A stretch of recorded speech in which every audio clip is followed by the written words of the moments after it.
was like, they have a fishing team? Yeah, so I started it 7 years ago. And I went and fished for Texas A&M for 4 years. Really? So yeah, it's fun. I didn't know there was such a thing. Oh, it's great.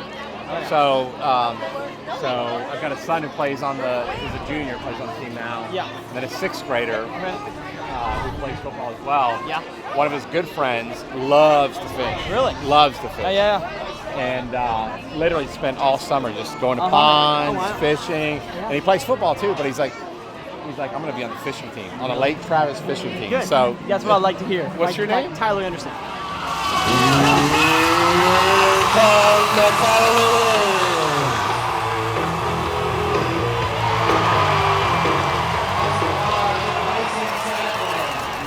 Let's get a score prediction.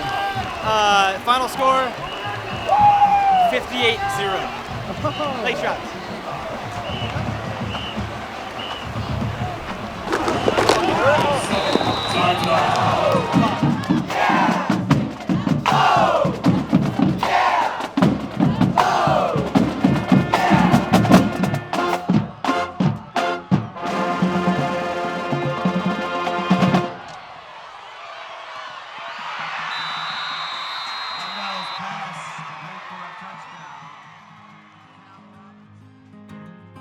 To me, I think fishing is one of the purest forms of enjoying nature. I think being out there, especially kayak fishing, boat you have a little bit more luxury, the nice seats, the trolling motor. I think bank fishing is about as serene as you can get because you get out there early in the morning, you are literally standing on the ground. You're standing in the forest, you're standing on the rocks, and you're casting your line into the water to connect with something else that is different than you.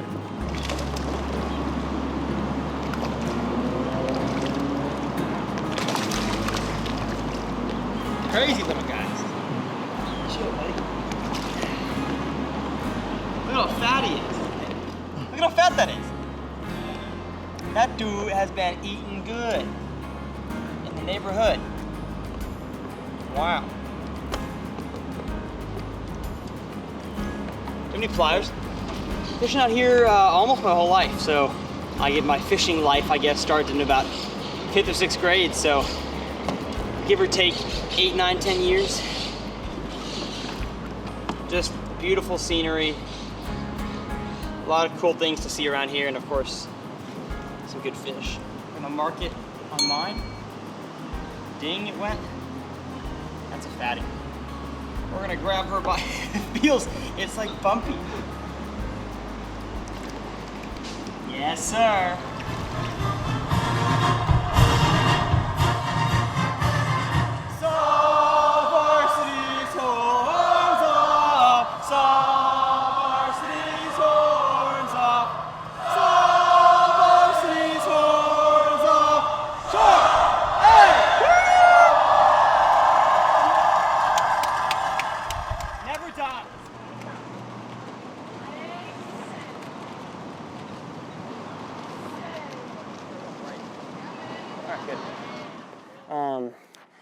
So I didn't really get into kayak fishing until, when was it? It was like a year and a half or 2 years ago. My dad and I bought, I guess maybe more than that, probably 3 years ago. I was in Michigan at our summer house, and there's this river called the Galian River that flows through our little summer house area.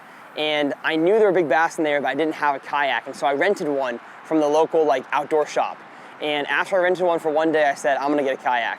So we went to Bass Pro Shops, bought the $350 kayak, and I kind of started my journey there. Put rod holders into it, built our own milk crate with tackle storage. So I was definitely jerry-rigging my kayak from an early age. But I think I realized as soon as I met Chad Hoover that kayak fishing was actually going somewhere, because I didn't know there were kayak tournaments. I mean, I knew around this area, especially on Lake Austin, there were kayak derbies, but they weren't a big deal until I met Chad and I saw the amount of kayak hype there was around the country. And then I wanted to get started. Then I wanted to get in touch with Bonafide. I wanted to get in touch with all the kayak accessory companies. And I've just been able to see how much more challenging not only it is to catch fish out of a kayak, but I think how much more rewarding it is, because you are able to use your physical strength to get to the areas, whether it's paddling or using your foot pedals, and then of course having to outsmart the fish in a different way. So there's a whole lot of bridges here on this lake. Some are pedestrian, some are train, some are car, but of course they all hold fish. And right now with the current kind of flowing through the backside of them, it leaves an eddy for those fish to sit in and hopefully school up around. So fishing bridges is pretty cool because it's not only a fish attractant, but it's pretty scenic, and you kind of get the city vibe. Fishing in the downtown area, catch a fish and everybody on the walking trails is like, whoa, is that a bass? And they've never seen a fish before because they grew up in concrete. But I love coming out here at an element that, I don't know, it's like a double element. It's city, it's outdoors, and you mix them together.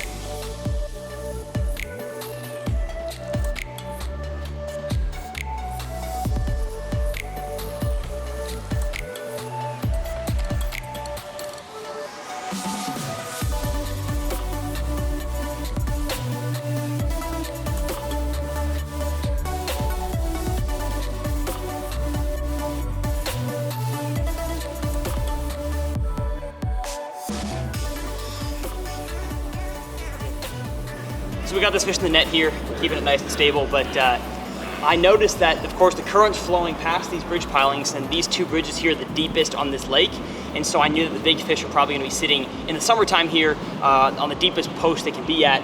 This one was on the second to last one, so almost the deep one, and just kind of flicked a drop shot down there and fell down, and as soon as I felt the thud and set the hook, I knew it was a big one, so I backed off my drag and kind of let him do his thing, or let her do her thing. It's probably a her. Gorgeous. This is why I live in Texas, because of these fish right here. That's awesome. All right, I'll snap some pictures of them. Yeah. Look at that. That's incredible. I'm gonna go ahead and ding that one up. Perfect. Gorgeous fish. Ladybird Lake, downtown Austin. See ya. Let's go.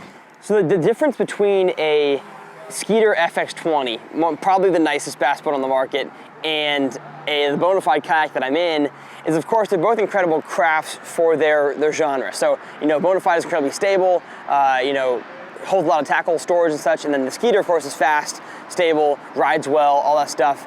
But the way that you approach water on both of them is almost completely different, because of the kayak, unless you have like a trolling motor on the back, which that's a whole other story. I don't agree with trolling motors on kayaks quite yet. I like to paddle. But you have to go slower with a kayak, which actually, in my experience, allows you to catch more fish and sometimes bigger fish, because as a bass boat angler, you almost have this mindset that with your trolling motor, you have to go fast down the bank. And I grew up fishing fast. It's kind of how my model is for fishing. And so when you are in a kayak, you physically can't do that. And so usually I try to think deeper about like exactly what area I'm fishing, and I try to pick apart that area more than I would with a bass boat. Bass boat, I usually look more ahead. So I'm looking towards the targets 100, 200 yards in front of me to try to figure out like how I'm gonna approach those. With a kayak, I'm more focused on the task at hand and catching the fish that are probably around my boat.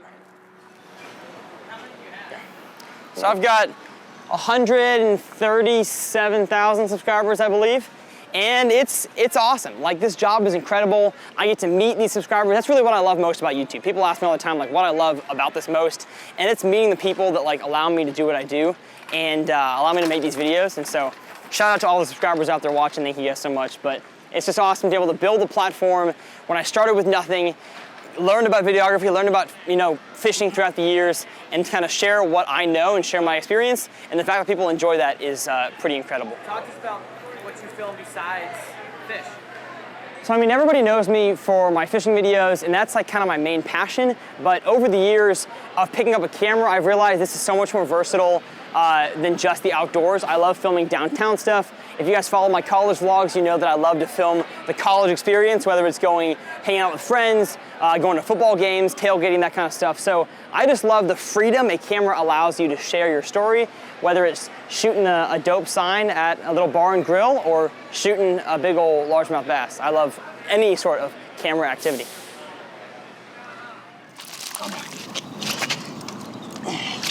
Well, that's why you come to Austin, Texas right there with the angler team at the ramp. I was like, you know what, I'm just gonna try to throw around, test my braking system, see if I have it set right. And I guess the fish were ready. Heck yeah. We're gonna ding that one already and mark a catch there. So. I will never stop fishing. That's the answer. Of course, we all have bad days. We all have days where we get skunked and catch nothing, but I think the difference between a casual fisherman and someone like me who can't stop is that we have a bad day and we look at, our outlook on it is not, man, this stinks, I'm gonna give up. It's, man, this stinks, what did I do wrong and how can I improve on it tomorrow? And of course I'm gonna have days where I get up and I'm tired and I don't wanna go on the lake, but I think it's just part of my blood and it's what I was made to do, and so I'm not gonna leave behind my purpose in life, and that's to catch fish. So I will never stop fishing, and that's just who I am.